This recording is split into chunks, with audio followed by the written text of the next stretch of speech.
గడప గడపకు వైఎస్ఆర్ కాంగ్రెస్ పార్టీ ప్రభుత్వం కార్యక్రమం అప్పట్లో అయ్యింది. 2 ఏళ్ల పాటు దాదాపుగా ఎమ్మెల్యేలందరూ ఆ పనుల మీదనే ఉన్నారు. తీరా చూస్తే అంతా అయ్యాకే ఓటమి పాలయ్యారు.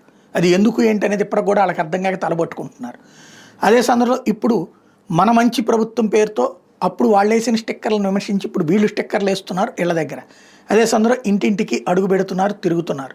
ఇప్పుడు సమస్యల్లా అప్పట్లో వాలంటీరు ఏ ఇంటికి ఎంత ఇచ్చాడో చెప్పేవాడు. వీళ్ళు వెళ్ళి ఇదిగో అమ్మ ఇది ఇచ్చారు కదా అని అడిగేవాడు.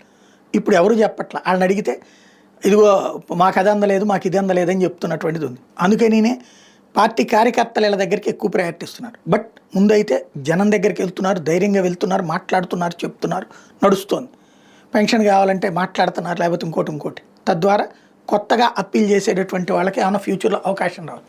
ఇటు వైఎస్ఆర్ కాంగ్రెస్ పార్టీ ఇచ్చినటువంటి పిలుపు, బాబు మేనిఫెస్టో రీకాల్ పిలుపు, మొన్న విజయవాడలో సభ, ఆ తర్వాత తిరుపతిలో సభ, లేకపోతే ఇప్పుడు ఉత్తరాంధ్రలో సభ, శ్రీకాకుళంలో సభ, ఇట్లా సభలకి పరిమితం అవుతున్నది తప్పించి ఇంటి దగ్గరికి వెళ్ళే ధైర్యం కార్యకర్తకి చాలట్లేదు, నాయకుడికి చాలట్లేదు. ఇది ఫస్ట్ ఫేజ్ కాబట్టినా లేకపోతే ధైర్యం చాలట్లేదా ఇది తెలియాల్సి ఉంది.